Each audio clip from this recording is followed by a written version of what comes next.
Well, thank you, and it's good to be here today. The last time I spoke at a WorldDAB GA was in Paris in 2009, I think. It was always good to see so many of my friends instead of being, stuck in this office.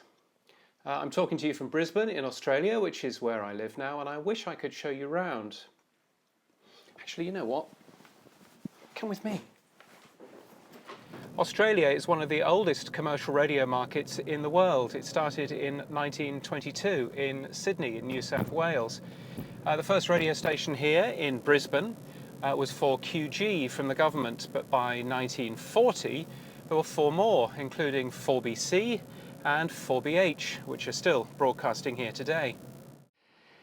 Down there, 9 out of 10 people listen to the radio every single week.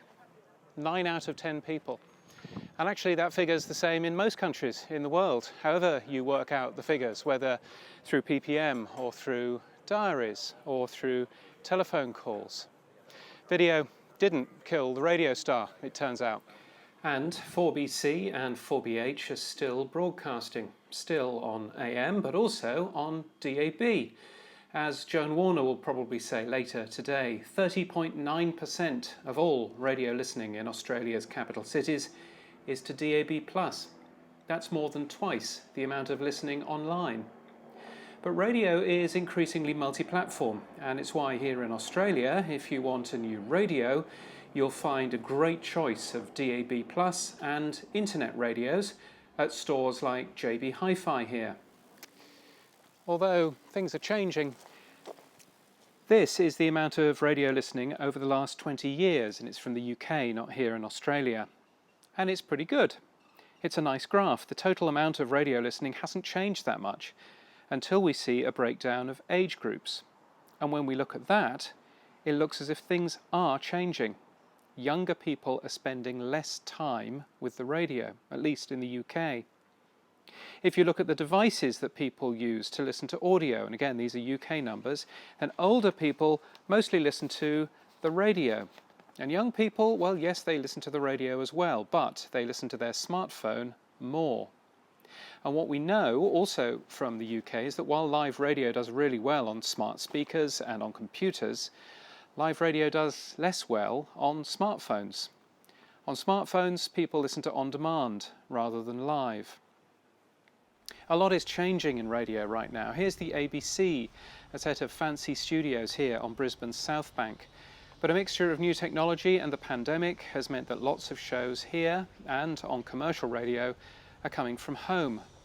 And while radio is coming from home, more people are staying at home to work as well. It's made a dramatic change to radio listening in many places. Radio has historically been driven by habit.